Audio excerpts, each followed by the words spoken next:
Again, everyone, welcome back. My name is Kevin Richardson, and this is another installment in the series called A Chapter a Day to Keep the Devil at Bay, where I'll read a chapter of the Bible each day from the New Living Translation, and I have provided for you on the screen the same chapter from the King James Version, so that you can be able to read it as well if you need to either ensure that the NLT matches with the KJV or to build on your knowledge of the word so that you might be better equipped to spread the word to other people, or to be able to better understand it if you are new to the word of God. Anyhow, today I'm on Genesis chapter 38 in the New Living Translation, and it reads as thus: Judah and Tamar. About this time, Judah left home and moved to Adullam, where he stayed with a man named Hirah. There he saw a Canaanite woman, the daughter of Shua, and he married her. When he slept with her, she became pregnant and gave birth to a son, and he named the boy Then she became pregnant again and gave birth to another son, and he named him Onan. And then she gave birth to a third son. She named him Shelah. At the time of Shelah's birth, they were living at Kezib. In the course of time, Judah arranged for his firstborn son to marry a young woman named Tamar, but was a wicked man in the Lord's sight, so the Lord took his life. Then Judah said to his brother Onan, "Go and marry Tamar, as our law requires of the brother of a man who has died. You must produce an heir for your brother." But Onan was not willing to have a child who would not be his own heir. So whenever he had intercourse with his brother's wife, he spilled semen on the ground. This prevented her from having a child who would belong to his brother. But the Lord considered it evil for Onan to deny a child to his dead brother, so the Lord took Onan's life too. Then Judah said to Tamar, his daughter-in-law, "Go back to your parents' home and remain a widow until my son Shelah is old enough to marry you." But Judah didn't really intend to do this, because he was afraid Shelah would also die, like his two brothers. So Tamar went back to live in her father's home. Some years later, Judah's wife died. After the time of mourning was over, Judah and his friend Hirah the Adullamite went up to Timnah to supervise the shearing of his sheep. Someone told Tamar, "Look, your father-in-law is going up to Timnah to shear his sheep." Tamar was aware that Shelah had grown up, but no arrangement had been made for her to come and marry him. So she changed out of her widow's clothing and covered herself with a veil to disguise herself. Then she sat beside the road at the entrance to the village of Enaim, which is on the road to Timnah. Judah noticed her and thought she was a prostitute, since she had covered her face. So he stopped and propositioned her. "Let me have sex with you," he said, not realizing that she was his own daughter-in-law. Hold on a second, let me turn the page.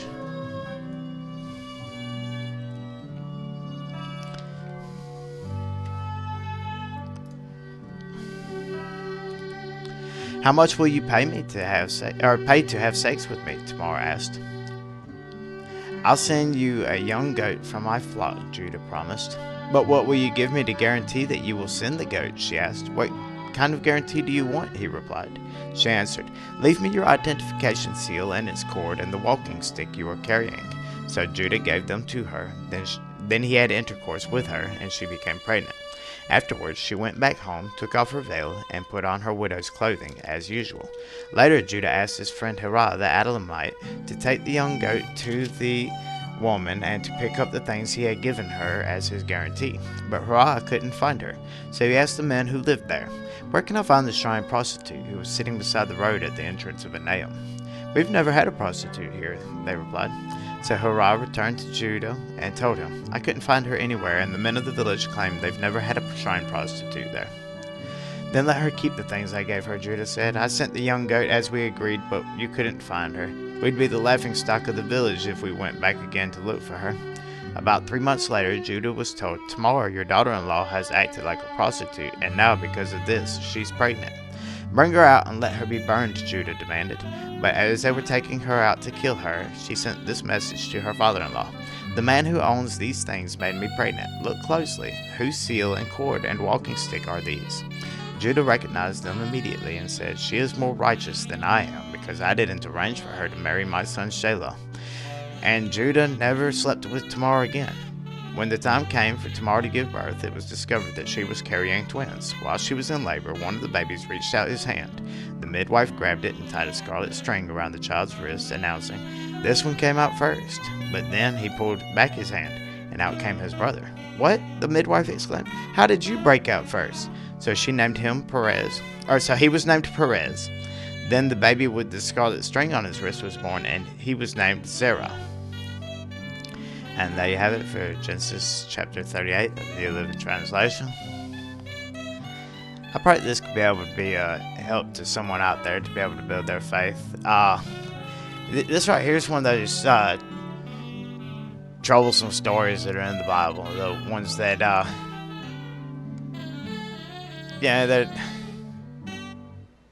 they're troublesome. It's the best description for them. And yet they're included in the Bible because of the fact that the Bible is a historical record of different things that occurred. And like whether they were good and nice or not, it's just one of those things that happened. And I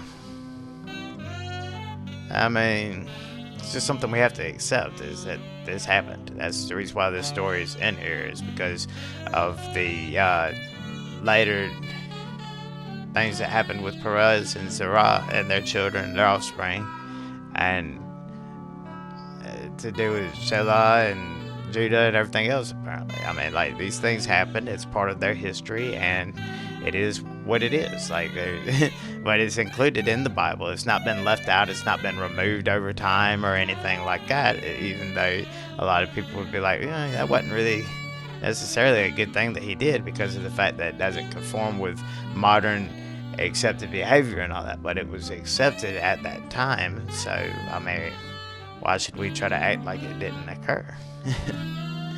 Anyhow,